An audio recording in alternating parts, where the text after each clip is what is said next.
Entrada 1 to 3 smile. Hello people! It's day 25 ng Ramadan serie for today. At waraga inap with meat ang kanilang request for today. Ito yung waraga inap na may karni or with meat. Ito yung main dish. Yung nakaraang linggo, nagluto tayo ng waraga inap. Appetizer naman yun. So una, nagpapakulo tayo or nagpapalambot tayo ng karning tupa dyan with bones. Naglagay tayo ng sibuyas, bay leaves, at whole peppercorn para medyo mawala yung lansa. Tapos, pakuluan natin yun until malambot. Yung ating waraga inap, naka-freezer na yan. Ready to use na. Kung papaano yan ginawa or kung ano yung nilagay ko dyan sa loob ng grape leaves. Kung ano yung nilagay ko dyan, meron na tayong upload dito, whole processing ng waraga inap. Wala na tayong stock sa freezer, so maybe after Ramadan, magbabalot ako nito. After na pakuluan yung karne, ay mag-assemble tayo. Gumamit ako dyan ng circle cut na kamatis and onion. Tapos, dinamihan ko yung potatoes dyan. Hindi masyadong makapal dahil ayaw nila yung makapal na hiwa ng patatas. Dinamihan ko yung patatas dahil gusto nila yan. And then, nilagay ko na yung karne. Dapat may buong yan dyan, garlic na nakalagay din sa gitna. Nag-request si amo na for today walang garlic yung waraga inap. Dapat may fried na garlic din yung sauce nito.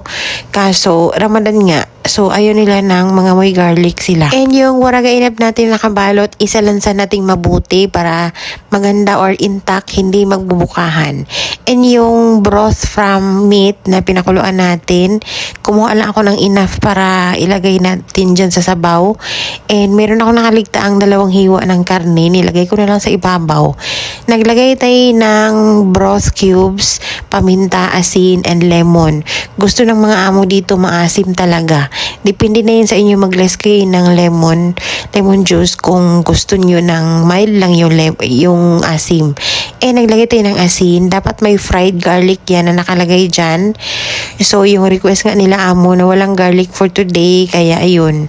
Ganyan lang yung sauce dito. Yung iba naman may tomato paste. Okay? So, iba-iba yung mga amo. And ito yung waraga inap namin dito. Naglagay tayo ng pangpabigat dyan para hindi siya magbubukahan. Pressure pot natin yan ng 1.5 hour. Pagka kumulo na yun, saka natin ilagay sa low heat. And i-cook natin ng 1.5 hour. Next naman, dito tayo sa sweets. Ang kanilang sweets for today, as usual, kunafa. Diba? Yung sambusa, kunafa, hanggang sa huli to walang iwanan. Yung cheese na ginamit ko dyan, akawi cheese, tamang tansya-tansya lang, depende sa dami or sa laki ng pan na gagamitin nyo. Yung akawi pala, hiniwa ko yan ng super liit and then hinugasan ko yan ng super daming hot water. Mga 3 or 4 na bisis ko yung hinugasan para mawala yung alat. And then, yung mga tira-tira, nag-declutter kasi ako ng fridge. So, maraming mga tirang previous pa nagawa natin na kunafa na may butter, yun nilagay ko na. Tapos, yung nakita nyo kanina, may mozzarella yung nilagay natin doon sa ating cream. Yung hinalo natin doon sa cheese. Kasi nga may mga sobra-sobra, so nilagay ko na. Tapos, itong ating kunafa doon, nilagyan natin ng butter. So, i-flatten lang natin dyan. Hindi dapat masyadong makapal para maganda yung pagka-crunch ng ating kunafa mamaya pag naluto na.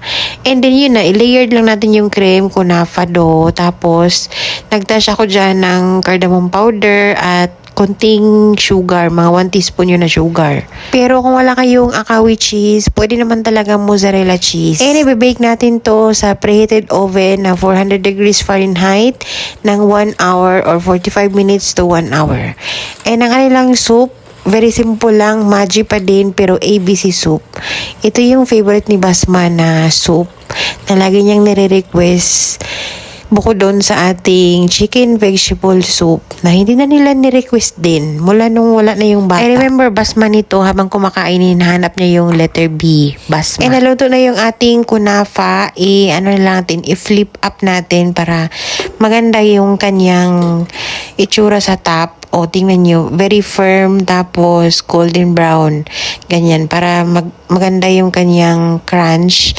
Tapos, nag-ano tayo dyan ng sugar syrup. Depende na yan sa mga amo kung gaano karami or gaano katamis. Pwede kayong mag-serve on the side ng sugar syrup kung gusto ng mga amo. Nagprito na tayo ng, of course, sambusa. Kahit na umay sila sa sambusa, kailangan pa rin yun. So, konti-konti lang naman. Anim-anim lang yan. Meat and cheese yung sambusa natin. And sinerve na natin yung soup.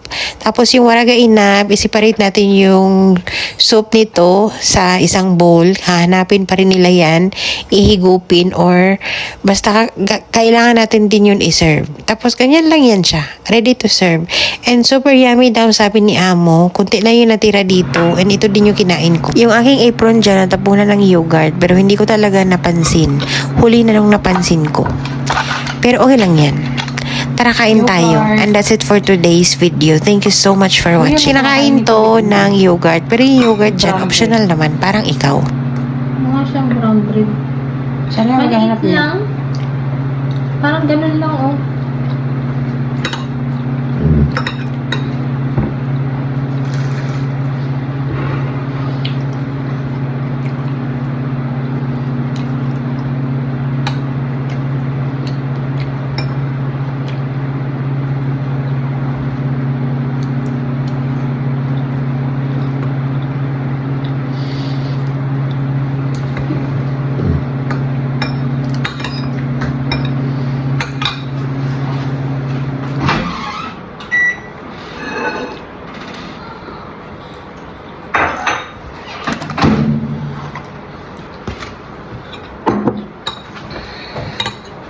Buti na lang ka mo, may yogurt pa.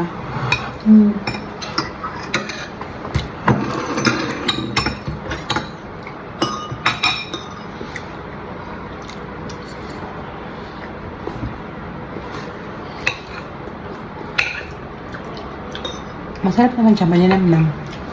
Pero, masarap talaga yung may garlic. Alam ko lang kasi lasa.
Sinabot ka lang, hindi ka lang tumayo.